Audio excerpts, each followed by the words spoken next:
Well, we're now ready to begin the stub material, this final part of the Level 1 ethics. So you can rejoice, another 2 or 3 hours and we'll be done with this. No, I'm just kidding. It'll only take us 20 minutes or so to get through this, the part on GIPS here. So what we're about to do is, of course, the finish up part of Level 1 ethics. We've gone through the preamble stuff. We went through the code. We did the standards of professional conduct, which is the main event. You'll see a bunch of that stuff is echoed in the GIPS material that we're going to review now. To place this in perspective, remember that when we were talking about communicating with clients and prospective clients, we said that you have an ethical responsibility to give fair and complete information. So fair, accurate, and complete information. Well, if you have fair, accurate, and complete information, then you are in compliance with the ethical standards. You are not obligated to comply with GIPS. GIPS is a tool that you can use to meet your obligation to be fair, accurate, and complete, but you are not obligated to, of course, comply with all these GIPS parameters. So this is a fairly extensive system. Of course, in our industry, there is wondrous variety, and in order to describe a reporting system or presentation system that would allow for that variety, you're going to have very extensive guidelines, and that's what you see when you really dig into GIPS. Now, we're not really going to dig into GIPS. This is truly just an introduction. We're going to go through and spend a few minutes talking about why we have GIPS, who is impacted by GIPS, what the purposes of GIPS were. We'll talk about the key factors, and then a little bit about what it would look like to actually go in and study GIPS when we talk about the parts in the GIPS standards right at the end of this presentation. So there's lots of material here. I think that this has been something that I'm personally a fan of. We work in an industry where it is easy to obfuscate what you're really doing. The purpose here is to provide a uniform standard, a global standard, so that we can promote fair competition, and you will see that as we proceed through the material. So let's start out with the why of GIPS. So why were GIPS created? Well, GIPS makes performance measurement among firms comparable. So everyone's reporting on the same basis with standardized calculation and reporting practices and those types of things. So again, if you go back to my idea that you're thinking of a money manager dealing with an unsophisticated client. So this is a client that just won a $100 million lottery. He's got a bunch of people, or she's got a bunch of people vying to manage some of her newfound wealth. Well, the problem is that the information presented by all the suitors would be compiled under slightly different standards or in slightly different formats, and that would make it hard for this unsophisticated investor to wade through all of the ins and outs of the calculation methodologies and the composite statements and the disclosures and be able to decide who was really the best for his or her needs. The point of having a GIPS compliant presentation, or if all of the people vying for the business were compliant with GIPS, we would have much more standardized presentations, and it would be much easier for the typical investor to be able to determine who in fact has the best performance and who has the best prospects of having good performance in the future. So the aim here is to avoid misrepresentation when we are talking about the performance of an investment firm, and to give the clients the relevant information to evaluate past performance. So if this is what we've created GIPS to do, who is impacted by that? So who is impacted by GIPS? Well, two parties primarily. One of those is going to be the firms. So the firms, this is the firms that are actually making the performance presentation. So they're saying, look, we've managed money in the past. Here have been the results. Well, the firm that is GIPS compliant will be the one that complies with the material that we're going over now. The real reason behind this, of course, is to be able to deal fairly with clients and prospective clients so that they can have the information that they need to make good decisions. So it is impacting the firm, and it is also impacting the client when we talk about who is impacted by GIPS. Those are the main two parties. Now, there are lots of observers on the sideline. There's the regulators, there's the institute, and as we're going to talk about in a little while, there are verifiers or third-party verifiers. So there are other parties to this arrangement, but these are the two intended parties in terms of the whys about the presentation. Talked a little bit about composites earlier when we were going through the code and standards, and we even used the word composites. Well, remember, a composite is a grouping of individual discretionary portfolios that are all managed the same strategy objective, or as I'm going to refer to it, the same mandate.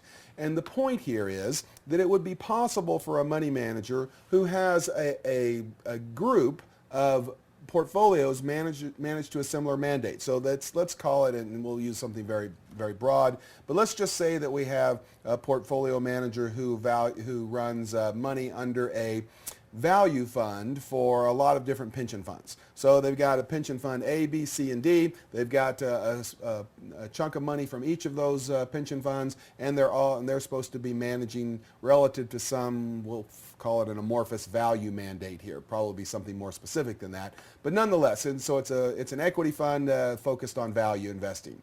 Well, the trouble is that the money manager is going to have different performance in each of those accounts. And what we want to avoid is having that money manager grab the account that's had the best performance over the last 5 years and then hold that up to the investing public as being representative of their performance. What we want them to do is we want them to form a composite. So if they have 5 different portfolios, we want them to add them to all together on an asset-weighted basis, of course, okay, and then report the entire group rather than an individual fund. Remember that when we're doing this, we're going to include current and past customers. So when we report 5 years of historical data, well, for three of those, so 2 years ago we had a customer leave us to go somewhere else. So in our 5-year history, there's 3 years that would still include the accounts from this departed client. Okay, well, we need to make sure that we include the accounts of those clients who have left, because as we said earlier, no one's ever called their money manager and said, well, you're making me too much money, so I'm leaving. Of course, the clients that leave are the ones that have too much volatility or the ones that they feel like they're underperforming. So if you omit clients that are no longer in the stable, that is clients that are no longer employing the services of the money manager, you're biasing the average up, and you're biasing in all likelihood the volatility downward. So we have to include in our composites those customers who are currently using our service, and as we report historical data, any customers who were using our services during the time periods reported. Okay, so it's both current and past that are going to be included in a particular composite. And what we also don't want to have happen is we don't want to get into the end of the year. We're about to calculate our results for reporting purposes. We call on somebody who's a good linear programmer, say, here's all the ways we could group portfolios. You run a linear program and tell us what's going to look best. No, what we want to do is we want the groupings to be pre-identified. So we're going to identify those groupings ex ante, and then ex post, we'll put the portfolios into the composite, we'll calculate the returns, and we will have hopefully better data because of it. All right, so those are the composites, and if we really wanted to dig in and study GIPS, we would see that composite construction is in fact a key element of this global investment performance standards. Now, what about verification? Okay, verification. The thing to remember here is that this is voluntary. So voluntarily, a firm can hire an independent third party to verify their claim of GIPS compliance. So what we're going to see in a few slides is that there is a GIPS compliance statement. So firms that meet the standards, and we'll talk about what those are as we go through here, but firms that meet the standard can actually put on their presentation, this presentation is compiled in accordance with GIPS, and I'll show you the exact language of that in just a moment. Okay, well, but beyond that, beyond just saying, okay, we are compliant, if you want to add some external validation to that, that is to provide assurance to the investing public that you are actually compliant, then you can go out and you can hire a third party or an independent verifier. And this has been, I think, a growth industry over the last 10 or 15 years.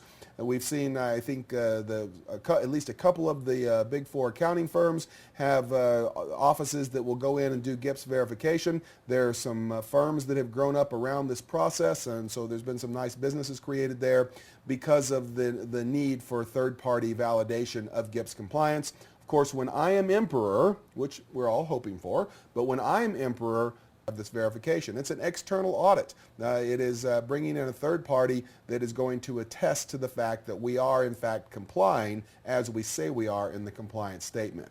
Now, what are the requirements for compliance? Well, first of all, if we're looking at verification here, then it has to be performed by a third party, and this idea of firm-wide basis is going to be something you're going to see a couple of times as we finish this material out. So you can't comply with GIPS in a composite or in a particular asset class or something else. If you're going to claim GIPS compliance, then you have to do it on a firm-wide basis. And what exactly a firm is, we'll have a little bit more data on in just a little while. The verifier, again, here, remember, we're still talking about verification. The verifier must attest that the firm has complied with GIPS requirements for composite construction, that's one, for the firm's processes and procedures, for presentation, and also calculation method, the way they collect the data and the format they use. So it's a fairly extensive process to go through and verify this GIPS compliance. So and things like calculation method, if you're not familiar with the difference between arithmetic and geometric means, for instance, that's the first thing we'll do when we get to study session 3. There's not a right way and a wrong way, but there are different ways to compute averages and those types of things. So what we want is we want to be able to standardize that, and that's what GIPS does. It has a certain, specified calculation methodologies, specified data requirements and format requirements that are in fact quite extensive. Now, what about the objectives of GIPS? So the objectives here are to obtain or to create a global acceptance of calculation and presentation standards. We want a fair and comparable format that has full disclosure. Again, if we think of my scenario where you have a money manager working with an unsophisticated client, well, you're reporting your results that are GIPS compliant. Anyone else that's going to try to take that business will also use a GIPS compliant presentation if we actually had this as a globally accepted standard. Well, that's going to make the information flows much better for the client. So if you're really good, you're going to want to have GIPS. If you're not sure you're good, then maybe you want to obfuscate the truth by some sort of calculation methodology and composite construction games. Well, then you don't want the world moving to GIPS. Now, you, of course, are obligated to have fair, accurate, and complete information. So remember, you are obligated under the code and standards to have fair, accurate, and complete information. GIPS is a tool that you can use to meet that requirement. So while I told jokes about you not being good and trying to obfuscate the truth, you still can't do that because you have this obligation to live up to the code and standards, and the standards very clearly say full, accurate, and complete information. So ensure consistent, accurate performance data, and that's for reporting purposes, marketing purposes, presentations that you make. And we want to promote fair competition. This is the big deal. And of course, we want to promote industry self-regulation. Of course, in recent years in the United States, we've seen that a failure, perhaps, of self-regulation. And if self-regulation fails, what happens? Well, then you get external regulation or government regulation. And in the United States, we've seen that happen, and that's, of course, a sad outcome. So that's the objectives of GIPS. Let's talk about key characteristics. So the key characteristics of GIPS here, to claim compliance, we have to define what the firm is. And the firm is a distinct business entity. You can think of this as the business that is held out to the public. So if you look at the big players in the financial industry, well, there's so much cross-breeding and ownership and those types of things. But in the end, you have to decide what is the business entity that is held out to the public. That is the firm, and compliance has to be done on a firm-wide basis. Of course, we're dealing with ethical standards for performance presentation, and we're trying to ensure fair representation of our results.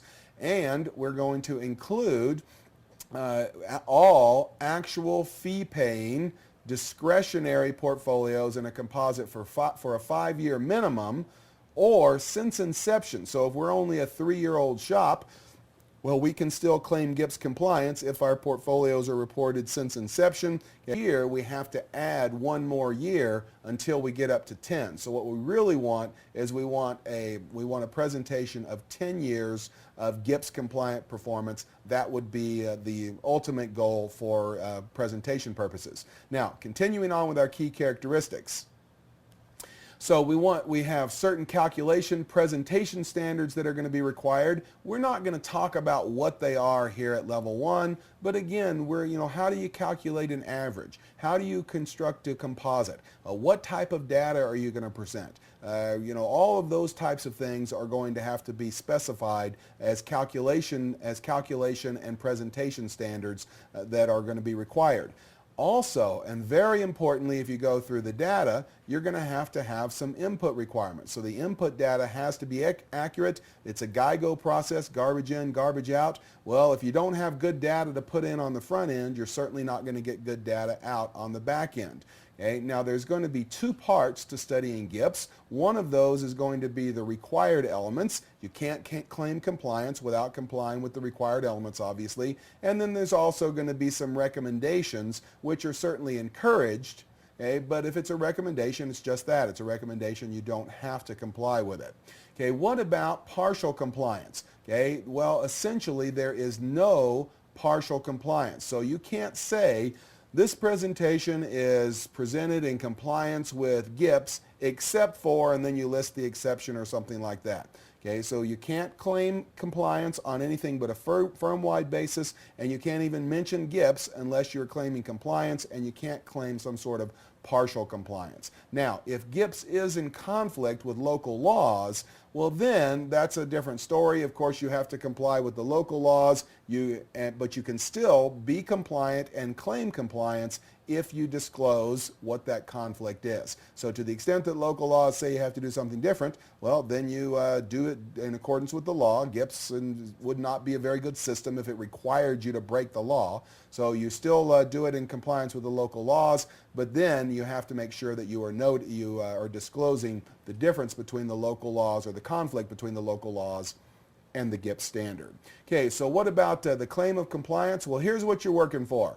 Okay, so this is what I would like to see on every presentation and every report that comes out of any sort of money management firm. So the firm name, whoever that is, Andes Investments, has prepared and presented this report in compliance with the Global Investment Performance Standards.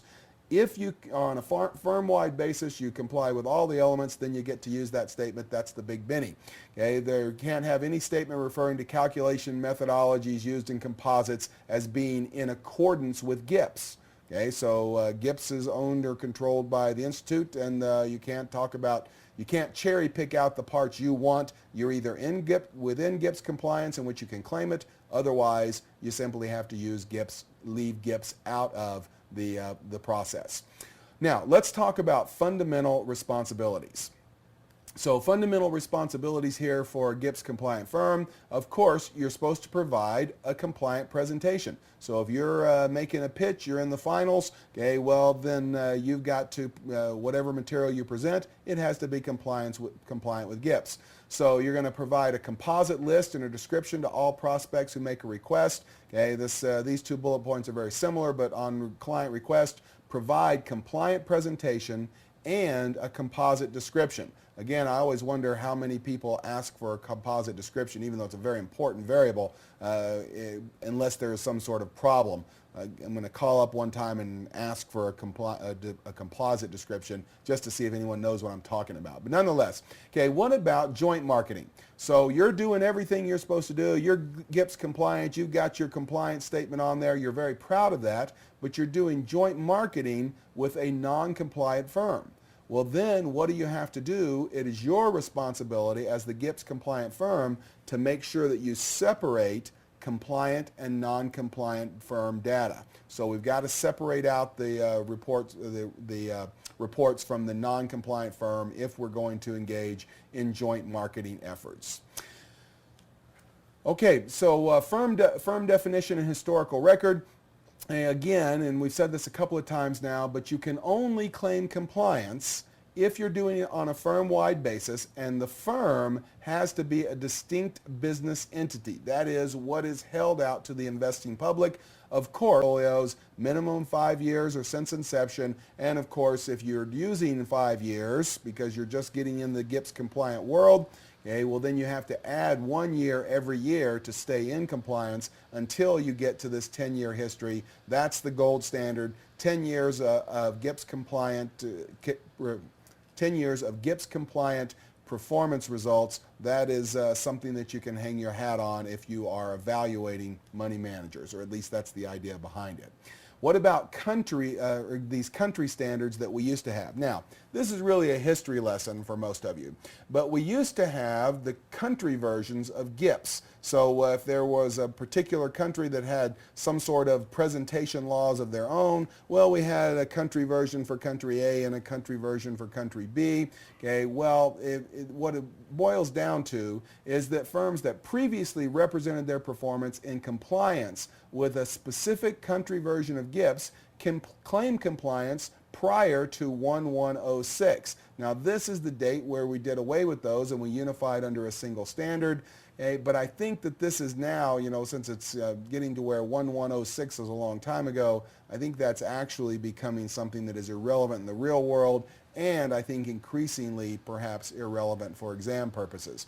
Okay, in cases where country-specific regulations are different from GIPS, of course you follow the country-specific regulations and you disclose the nature of the conflict. So we've already said that, but an important part of the GIPS world. All right, we're to the very last thing now. So when you get down to where you really want to dive in and study GIPS, maybe after this 20 minutes you're going to find this so fascinating that you're going to quit your job in money management and go get a job with one of the verifiers. I kind of doubt it, but nonetheless, if that's what you're going to do, when you study GIPS, what you're going to see is that there are 9 major sections. They're numbered 0 through 8, but there's 9 major sections of GIPS. What we need to do to finish this out, get you past this ethics material, I know you're anxious for it, is simply to briefly review what each of these sections are.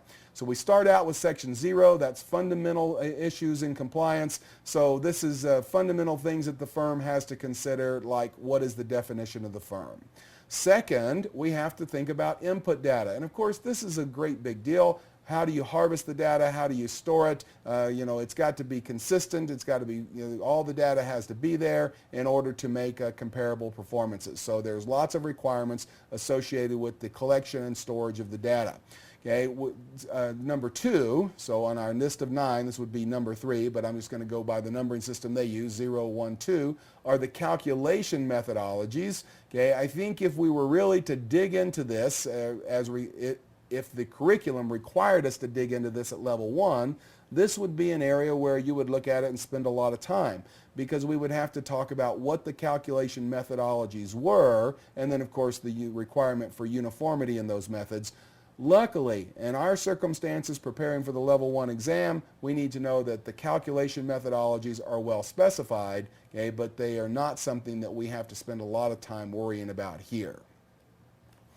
Section 3 deals with composite construction. Again, the basic principle that you want to remember there is that we're going to create meaningful asset-weighted composites. Okay, essentially all of the actual fee-paying discretionary accounts have to be in a composite. They should be determined ex ante. That is, the grouping should be predetermined, and of course they should include current and previous clients. So composite construction, a big deal, and if you were a verifier, that would be something you'd spend a lot of time on. Section 4 on disclosures, there's information that has to be disclosed about the presentations, the policies, how the calculations were made, those types of things. So there is a list of disclosures that goes with any GIPS compliant presentation. Presentation and reporting, of course, we're supposed to present the investment performance according to GIPS requirements. So once we go through all this and we have all the data, we comply with all the methodologies, well then once we actually make the presentation, we need to do something about it and actually have that as part of our of the presentation that we're making. Okay, 6 and 7 here are something that you could find confusing. You could spend a lot of time on. I don't want you to get bogged down on these though. two very straightforward points. One, real estate. So if you have portfolios that have real estate in them, well, the provisions of GIPS apply to real estate investment, and it doesn't matter what level of control the firm has over the management of the investment itself. You're going to create a composite, even if you were, say, just doing the debt side of it. So you had a fund that was investing in mortgages. Well, you don't have a lot of control over the management of the investment. You would still have it under this the GIPS compliant stuff that we've seen so far. Number 7, private equity. This is quite an extensive section.